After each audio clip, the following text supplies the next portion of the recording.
The Russian capital, Moscow, and its surrounding areas were targeted in a rare drone attack. The war has now reached Russian soil. Russia is now experiencing the powerful force of the war it started, but this time, it's on Russian land.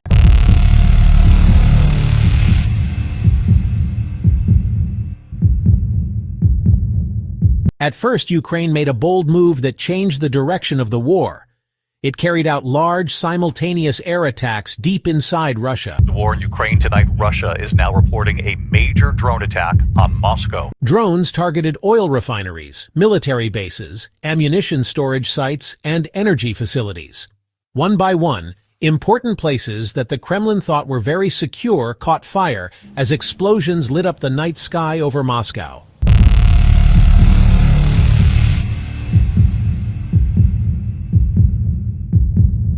The biggest fear that Putin's government didn't expect had come true. Ukraine had brought the war into Russia, causing fear among its people.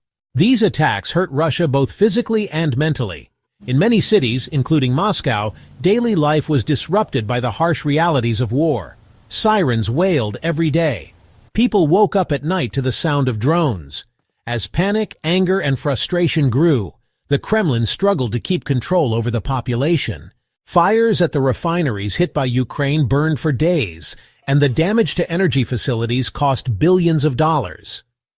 The Russian economy, already weakened by sanctions and losing money from lower energy sales, started to show serious problems. The drone onslaught, strikes from Moscow to Krasnodar. After these attacks, factories stopped working, and prices inside Russia started rising quickly. Every hit on energy systems weakens not just Russia's army, but also its economy. The biggest problem for the Russian government isn't on the battlefield anymore. The real threat is now coming from inside the country. By taking the fight deep into Russian land, Ukraine is creating a new plan, not only about war but also about strategy. And the weakest part of this plan might be how much the Russian people are willing to put up with. But can Moscow stop this destruction? Does Vladimir Putin still have any power to stop this? Or is Ukraine pushing Russia to a point where there's no turning back? To find answers to these questions and more, our video begins. Explosions across the Federation. Let's take a closer look at what happened recently in Russia. A few nights ago, numerous drones simultaneously attacked various locations across the country. Russian defense systems said they shot down several of them. According to Russia's defense ministry, 3 drones were destroyed near Moscow. The city's mayor, Sergei Sobyanin, said that a drone coming toward Moscow was stopped. He also said that emergency teams were cleaning up where the wreckage landed. In Chekhov, Mayor Mikhail Sokin said 1 drone was shot down and 2 houses were damaged. No one was hurt. In Lipetsk, Governor Igor Artamonov said a drone attack happened there too. He told people not to go near windows and to stay safe until the lights came back on. People later said they heard 5 loud explosions and that air defenses were active over the city. Reports said Ukrainian drones hit the Novolipetsk iron and steel plant. People living in Kosyrevka, about 25 kilometers away, also said they heard explosions. At first, there was no official news about injuries or damage, but later, more explosions were heard, up to 10 in total. Russian media said the drones used in the attack were kamikaze types like Loity and PDK. The defense ministry said more drones were shot down across the region. 2 of them were taken down in the Bryansk area.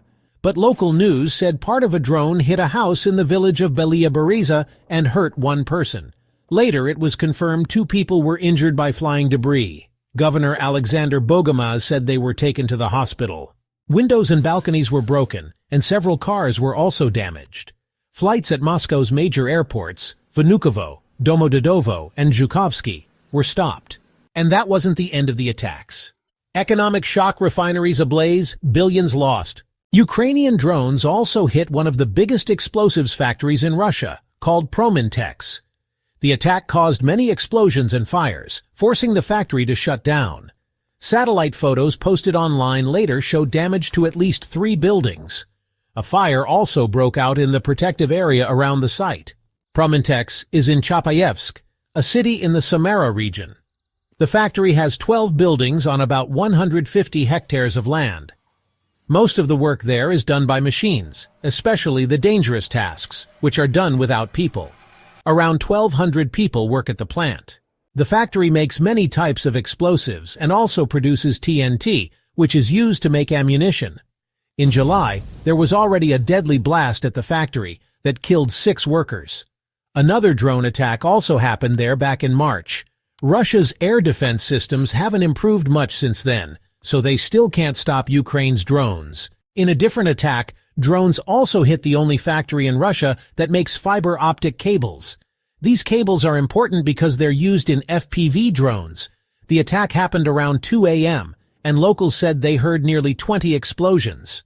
The fiber optics factory is in Saransk. It had 6 production lines that made about 200 kilometers of fiber every day, and nearly 70 million kilometers a year. They used machines from Austria and China. Since this was the only place in Russia making these cables, damaging it could affect Russia's ability to build and use some of its drones, especially the ones used on the battlefield. Inside the firestorm, Russian public fear and discontent. These attacks also show how much Ukraine's drone skills have improved. In the last few months, Ukraine has carried out over 120 drone missions deep inside Russia and used more than 500 drones. The head of Ukraine's army, Alexander Syrsky, said this after a monthly meeting about drone development. He explained that Ukraine's drone teams are doing great work and that they are trying to grow these units. He also said that in February, Ukraine hit and destroyed 40% more enemy targets compared to January. Our FPV drones and bomb-carrying drones are doing the best job, he added. He believes that all units need to follow one standard way of using drones. This will help teams work together better on the battlefield. Syrsky also mentioned that Russia is copying Ukraine's drone tactics and improving its own drone use, so Ukraine is working hard to stay ahead, especially with fiber optic drones. Vadim Sukharevsky, another Ukrainian drone leader, said their teams have done really well. One of the top teams, called Nemesis, destroyed more than 20 Russian Buk-M and Tor air defense systems in just a few months. He added that 2 weeks ago, a Ukrainian drone even took down a Russian Buk-M system that was 80 kilometers away from the front lines. Sukharevsky explained that Ukraine is combining software systems, improving drone strategies, and building land-based robots for combat. The drone teams now have long-range drones that can carry 20-kilogram bombs and fly up to 800 kilometers. This news came from a report by Ukraine's Drone Command on January 1st.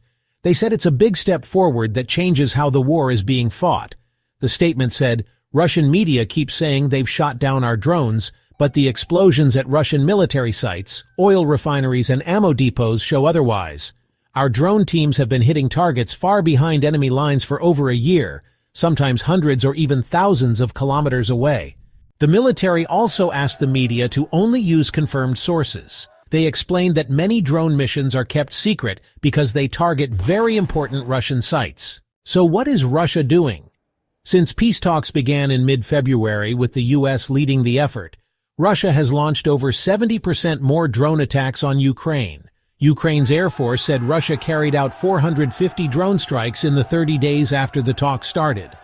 In the 30 days before that, it was only 265. Experts believe Russia is increasing these attacks to pressure Ukraine into agreeing to terms and to capture more land before any deal is made. This push began after Donald Trump said he would quickly end the war. At the first meeting in Riyadh, Russian and U.S. officials talked, but Ukraine wasn't invited. More meetings followed. The U.S. asked Ukraine to agree to a 21-day ceasefire. Russia didn't reject it, but it came up with its own ideas, too. They also discussed banning attacks on power stations and making sure ships could safely travel in the Black Sea. Still, there's no sign that the attacks are slowing down. Before the Riyadh meeting, Russia sent about 8 drones a day into Ukraine. After the meeting, that number jumped to 14, a 75% increase. On February 26th, the same day Donald Trump criticized Ukraine's president and the U.S. stopped sharing intelligence with Ukraine, drone attacks jumped. On February 27th, Russia launched 31 drones. On March 6th, when the U.S. officially cut off intel sharing, Russia launched 41 drones. That was the second highest number all year. Russia's drone attacks are also getting more effective. According to the Institute for the Study of War, Russia is now using longer-range drones that are better at avoiding Ukraine's air defenses. Minsk echoes potential pitfalls of new negotiations. Ukraine has also increased its drone strikes, but not as much as Russia. Reports show that before the peace talks, Ukraine launched about 5 drones a day. After the talks began, this number rose to 7 a day, about 40% more. Experts at the Institute for the Study of War said Russia is using the ceasefire talks as a way to grab more land in Ukraine and try to put a pro-Russian government in power in Kyiv. But is this history repeating itself? Since the war in Ukraine started in 2014, there have been many failed peace efforts. The Minsk agreements from 2014 and 2015 were meant to stop the fighting and bring peace to the Donbas area. But, these deals were never fully followed and fighting continued. It all led to the full Russian invasion in February 2022. Now, with new talks happening, especially between the US and Russia, some people worry the same mistakes could happen again. They fear a new deal might ignore Ukraine's needs, just like the old ones. The first Minsk deal, signed in September 2014, only lasted a few months. It was replaced by Minsk II in February 2015, with help from France and Germany. The second deal called for a ceasefire, pulling back heavy weapons, and holding local elections in parts of eastern Ukraine. But there were problems. There was no clear timeline or order for the steps. Ukraine said safety had to come first, while Russia wanted elections first. This confusion let Russia keep its troops there in secret and control the situation on the ground.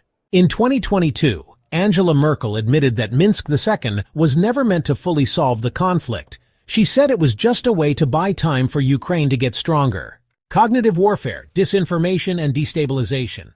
The new peace talks are different from before. This time European countries are mostly not involved. In the past, France and Germany helped lead the talks. Now it's mostly the US and Russia making the decisions. This change worries some people. They're afraid that Ukraine's needs might be ignored again. One sign of this shift is that a top Russian official, Kirill Dmitriev, traveled to Washington to meet with the US government. This was the first visit of a high-level Russian figure since the war started. This warming of US-Russia relations has made people fear that a secret deal could be made, one that forces Ukraine to give up land or control over its own government. Military support is also a big issue. The Minsk deals failed partly because they didn't have a way to make sure the rules were followed. Back then, countries like Germany didn't want to send weapons to Ukraine. Things are different now.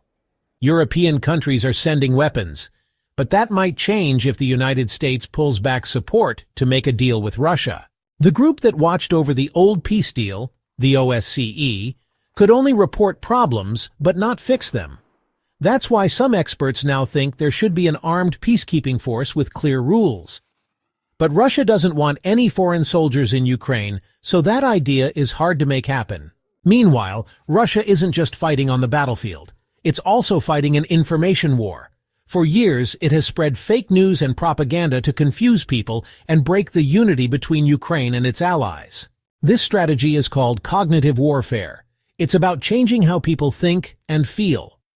NATO is especially worried that Russia is using weak spots in Western democracies to spread pro-Russia messages. For example, in Bulgaria, where people are more unsure about NATO, Russia has run campaigns to increase doubt. France has also been targeted, and in 2022 to 2024, many fake news efforts focused on it. Russia's goal is to make people stop trusting their governments and elections. If a new peace deal is made between the United States and Russia, there's a real danger it could repeat the mistakes of Minsk and let Russia keep power over Ukrainian politics. It's also known that Russia's leader wants Ukraine's president removed. That would clearly be interfering in another country's affairs. Conclusion: high-stakes endgame for Russia and Ukraine. These peace talks are about much more than just Ukraine. They could change the future of Europe and how countries deal with each other around the world. If the deal is weak, it will send a dangerous message that using force and spreading lies works. But if the deal is strong, it must give Ukraine solid protection, clear support from Western countries, and a system to make sure all sides follow the rules. These talks aren't just happening between leaders or in military briefings. They're also happening in the media and online, where Russia is trying to twist the truth and cause problems among Ukraine's supporters. That's why Ukraine and its allies must not repeat the mistakes of past agreements like Minsk. They need to be careful not to fall into the same traps. What happens next matters not just for Ukraine, but for the future of global peace and order.